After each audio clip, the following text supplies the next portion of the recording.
जय गुरु जी, शुक्राना गुरु जी। मैं मुंबई से शीला भोईर बोल रही हूँ। गुरु जी, मैं अभी मेरे बोरीवली के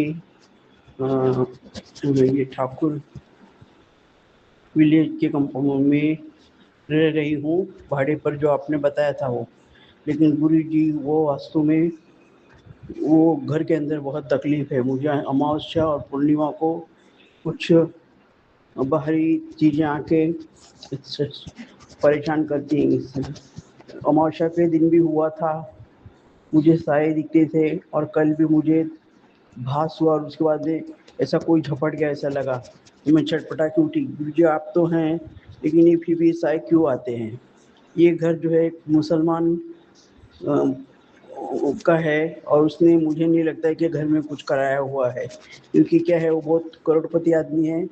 उसने खाली इन्वेस्टमेंट के लिए फ्लैट लेके रख दिया और खाली भाड़े पे चला रहा था। तो इस वस्तु में कोई प्रकार की पूजा हुई होगी ऐसा मुझे लगता नहीं है, क्योंकि घर तो बहुत अच्छा है, आप रहते हैं यहाँ पे।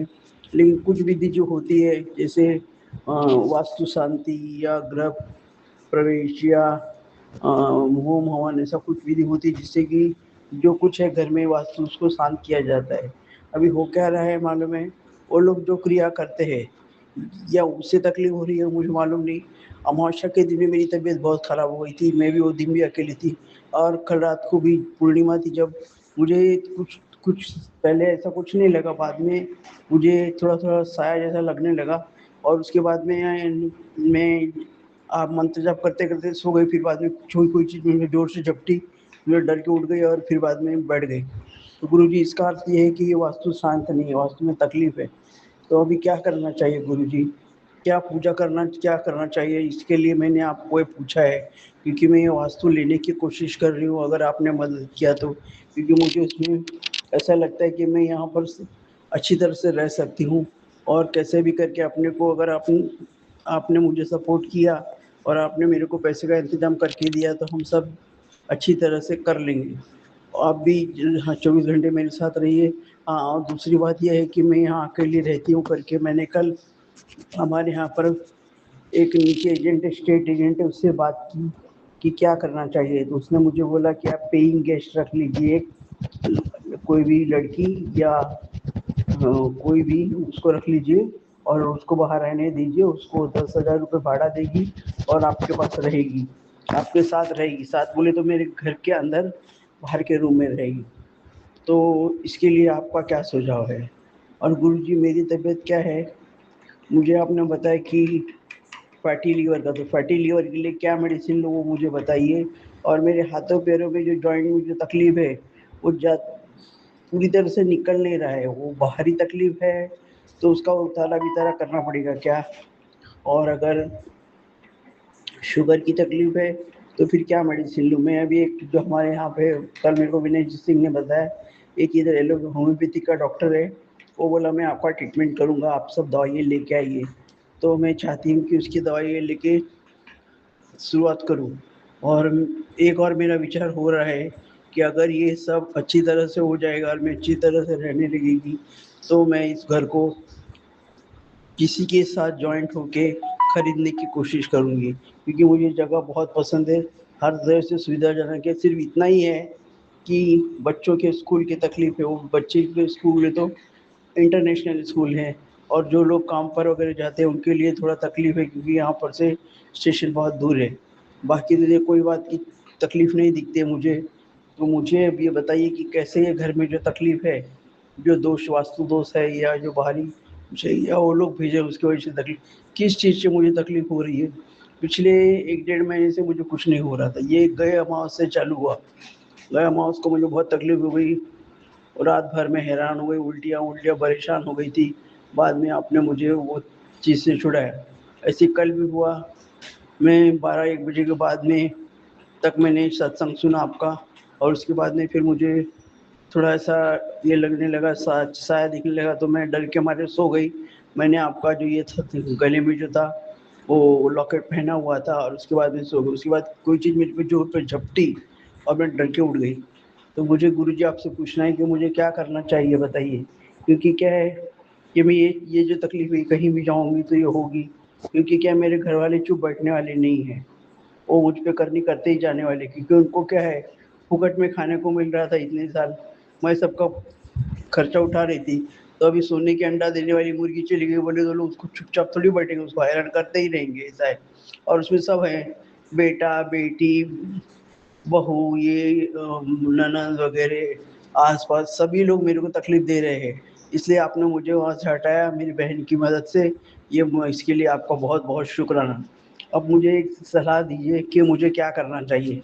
अगर एक वास्तु को शुद्ध करना है तो कैसे करना है? पंडित बुला के पूजा करा के लेंगे तो चलेगा क्या? और दूसरा क्या है कि आपने कहा कि मेरी बहुत सारी मन्नतें बाकी है, अब मुझे वो तो याद नहीं आ रहा है। तो जितने मैं देवियों को मानती हूँ, उनके एक एक जगह एक एक बार में जाके उनका अपना क्या है, वो जो बोलते हैं ना, साड़ी चोली पहना के उनको ये कर देती हूँ, शांत कर देती हूँ। मुझे भी नहीं याद आ रहा है किसको मैंने क्या मन्नत मानी थी, क्योंकि क्या है कि मेरी तबीयत जरा सुधर जाएगी। पैरों में इतना तकलीफ है कि मैं चल नहीं पाती, इसके लिए तो मुझे कुछ कहीं निकलने होता नहीं है। तो मेरे जरा पैरों के दर्द को ठीक कीजिए। अगर वो बाहरी है तो उसका क्या करना है, कुछ उतारा वगैरह करके वो चीज़ को निकाल दीजिए। कि वो बाहरी है मुझे मालूम है, जब मैं मीरा दादा दरगाह में जाती थी तो मेरी ननद जो थी वो बहुत जलती थी मुझे, वो चाहती थी कि ये कहीं कहीं कोई जगह कहीं भी जाए नहीं, इसलिए मेरे उसने पैर पे ऐसी करनी कर दी कि मैं कहीं जा नहीं पाती हूँ। और नहीं तो पहले दुनिया भर में अकेले ही जाती आती थी। अभी क्या हो गया है कि मेरा पैर के नीचे का जो भाग है उसने वो करनी करके ये कर दिया है, बांध दिया है। इसके लिए मेरे को बहुत परेशानी होती है। और मेरी तबीयत और मेरा काम हो कहीं भी कुछ नहीं होना चाहिए, और झक मार के मैं वापस आना चाहिए, ऐसी भी इसने करनी करके रखी है मुझे। शमशानी विद्या भी कैसे बहुत सारी इसने करनी करके रखी, जबकि मैंने ज़िंदगी में उसको कभी कोई तकलीफ नहीं दिया। ये मैंने हमेशा उसको बड़ी बहन समझ के रखा है। अब जो हो गया उसको तो मैं कुछ नहीं कर सकती। अब आगे के लिए मुझे आप बताइए मैं क्या करूँ? क्योंकि क्या है, मैं आपसे पूछे बिना कुछ करूँ फिर आप नाराज़ हो जाएँगे, मैं ये नहीं चाहती। तो पहले मुझे स्टेप बाय स्टेप बताइए कि मुझे कौन-सी पूजा करना है, जिससे इस घर के अंदर मुझे तकलीफ ना हो, ठीक है? दूसरी बात, वो पूजा कहाँ से करवानी? कोई पंडित से बुला के कराऊँ क्या? जो पंडित रहते हैं, पूजा पाठ होम हवन करने से शांत हो जाएगा, तो वो करती हूँ। तीसरी बात, मैं अ, सब मेरी देवियाँ जो हैं, जिनको मैं पहले मानती हूँ, उनको पूजा करके खुद जाके पूजा करके आती हूँ, और साड़ी चोली उनको पहना देती हूँ कि माफ़ी माँग लेती, भाई कोई भूल किसी चूक हो गई तो माफ़ करना। क्योंकि अभी मुझे भी याद नहीं आ रहा है कि क्या कर दिया है मुझे कुछ। लेकिन वो सब जाने के लिए पहले मेरे पैरों को तो ठीक करो, पैर नहीं ठीक होगा तो मैं कहीं नहीं जा सकती, घर से मैं निकल ही नहीं सकती। ऐसे पैर हो गए हैं, उस दिन मेरी बहन के साथ में गई थी कि पूछो मत, मुझसे चला ही खड़ा ही नहीं हुआ जा रहा था, दोनों घुटने जाम हो गए थे। उसके लिए मैं अभी गर्म पानी में नमक डाल के सेक ले रही हूँ, लेकिन मुझे घर के अंदर कोई तकलीफ नहीं, लेकिन बाहर निकल के कहीं जाने लगती थी इतना परेशानी हो जाती। ऐसी तकलीफ मुझे कभी नहीं थी। ये अभी जब से करनी करानी का नाटक चालू है तब से ये सब हो गया है गुरु जी। तो मुझे सही मार्गदर्शन दीजिए, आप ही मेरे गुरुफा है, आप ही ने मुझे संभाला है, आप ही मेरा साथ रहने वाले हैं। चौबीसों घंटे आप मेरे घर में ही रहते, मेरे अंग संग रहते, तो आप जहाँ भी मैं जाऊँगी वहाँ आप चलेंगे, आपसे पूछा बिना मैं कुछ नहीं करूँगी। अभी तक मैंने कुछ नहीं किया है, लेकिन मुझे इसका जब ये मालूम पड़ा कि ये जो क्या बोलते हैं, फ्लैट ओनर है वो मुसलमान है, तो मैंने बोला वो मुसलमान है इसका मतलब है कि उसने कुछ पूजा पाठ नहीं कराया होगा, या घर के अंदर कुछ करा रखे तो नहीं रखा है, क्या मालूम नहीं मुझे। वो कल मुझे मालूम पड़ा, तो मुझे वो सब क्लियर करना है। मैं आराम से सुखी से रहूं, और मुझे अच्छी पेइंग गेस्ट मिल जाए, 10-12 हज़ार दे, वो बाहर के रूम में सोएगी, मैं अंदर के रूम में सोऊंगी, अगर आपको कोई तकलीफ नहीं होगी तो।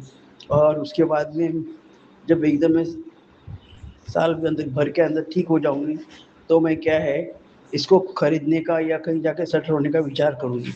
गुरु जी, आप ही मेरे सपोर्टर हैं, मेरे को कोई साथ देने वाला नहीं है, मेरा नहीं बेटा देगा नहीं बेटी देगी, ना बच्चे देंगे, ना बहू देगी, ना कोई देगा इसके लिए।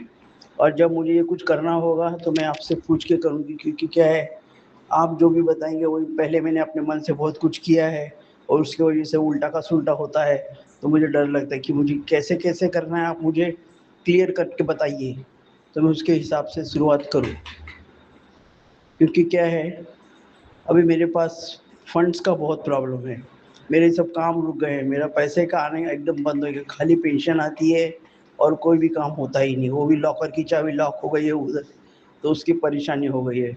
अब वो क्या एफडीआर की रिसीट सब वो लॉकर में पड़ी है, इसके लिए पैसे का जो आना जाना है व्यवहार में कर नहीं पाते।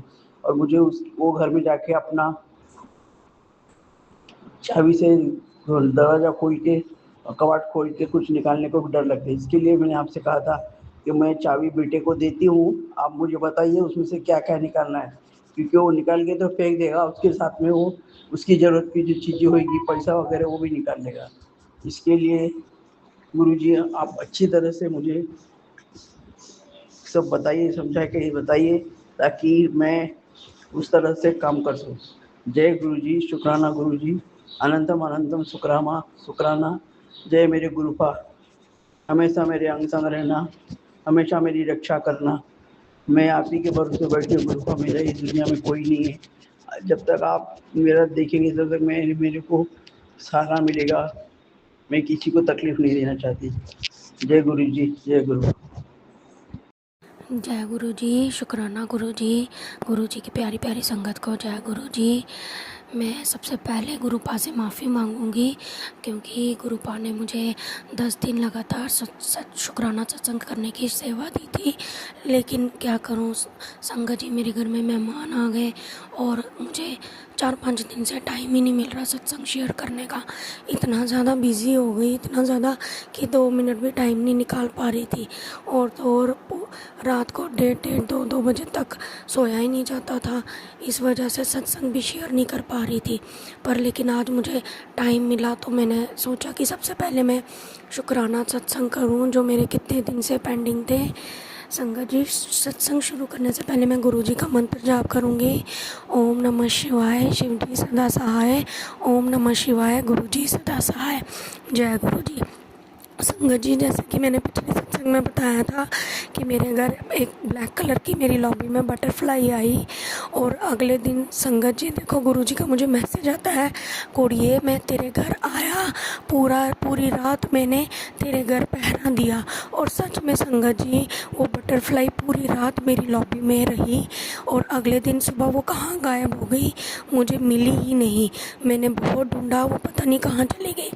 तो शुक्राना गुरुपा, उसका पता नहीं कौन सा कष्ट था गुरुपा, जो मेरे परिवार का पहरा दिया पूरी रात बटरफ्लाई रूप में, और वो कष्ट अपने साथ लेकर चले गए।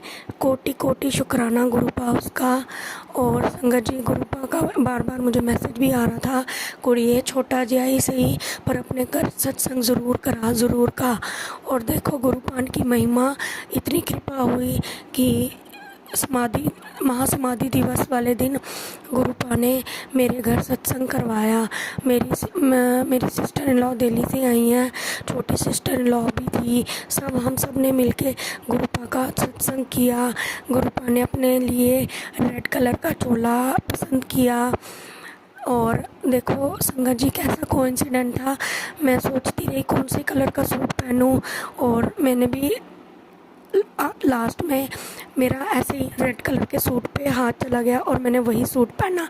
तो तो संगत जी, गुरुपा की ब्लेसिंग्स देखो, गुरुपा ने भी रेड कलर का चोला पहना और मैंने भी रेड कलर का सूट पहना। मुझे सत्संग के दौरान बहुत रोना आया संगत जी, पता नहीं इतना दिल भारी हो गया कि मन करा गुरुपा के आगे बैठ के खूब रो, क्योंकि मैंने संगत जी पहले भी अपने सत्संग में बताया कि एक बहुत बड़ी परेशानी मेरे सिर पे है, जिसकी वजह से मेरे घर में और मेरे अंकल के बीच में बहुत बड़ा झगड़ा, बहुत बड़ी लड़ाई चल रही है। तो लेकिन सत्संग कराने के बाद से मेरे अंकल का बिहेवियर थोड़ा सा शांत हुआ, उसके लिए कोटि कोटि शुक्राना गुरुपा। जब से हमने ये घर रिपेयर करवाया था, मैं सोचती रहती थी मेरे घर कब सत्संग होगा। हालांकि मैं छोटा ऐसे हम 3 लोग हैं बैठ के कब न्यू ईयर पे ऐसे सत्संग किए हमने। लेकिन एक थोड़ा सा पूरा मैंने चोला, मतलब पूरा सोफ़ा गुरुजी की गद्दी लगा के पूरा वो किया, उससे मुझे बहुत अच्छा लगा। मुझे ऐसे पॉजिटिविटी इतनी फील हुई, उसके लिए गुरुपा का लख शुक्राना गुरुपा। जितना शुक्राना करूं उतना कम है अपनी बेटी को। और गुरुपा ने इतने प्यारे सत्संग सत्संग में दर्शन दिए। गद्दी पे गुरुपा का चेहरा स्वरूप जो था, स्वरूप मुझे दिखाई दिया। उसके लिए गुरुपा का कोटि कोटि शुक्राना। अपनी बेटी को, उसके परिवार को, मेरे परिवार को ब्लेस करने के लिए गुरुपा लख लख शुक्राना। मेरे गुरुपा लख लख शुक्राना गुरुजी। ओम नमः शिवाय। शिव जी सदा सहाय। ओम नमः शिवाय। गुरु जी सदा सहाय। इतना अच्छा लंगर प्रसाद करवाया गुरुपा ने, सब इतना अच्छा हो गया कि मैंने सोचा भी नहीं था, और वो भी महासमाधि दिवस के दिन। तो गुरुपा आप मेरे घर आए, मेरे परिवार को ब्लेस किया, मेरे घर से नेगेटिविटी दूर की, उसके लिए लख लख शुक्राना गुरुपा। मैं जितना शुक्राना करूं उतना कम है मेरे प्रभु। बस गुरुपा ऐसे ही अंग संग रहना, और ऐसे ही मैं आपके शुक्राना सत्संग शेयर करती रहूं। बस गुरुपा यही आपकी बेटी की अरदास है, हर समय मेरे मुंह से बस आपका ही नाम, आपका ही शुक्राना निकले। मेरे गुरुपा कोटि कोटि शुक्राना गुरुजी। ओम नमः शिवाय। शिव जी सदा सहाय। ओम नमः शिवाय। गुरुजी सदा सहाय। जय गुरुजी। शुक्राना गुरुजी। जय जय गुरुजी।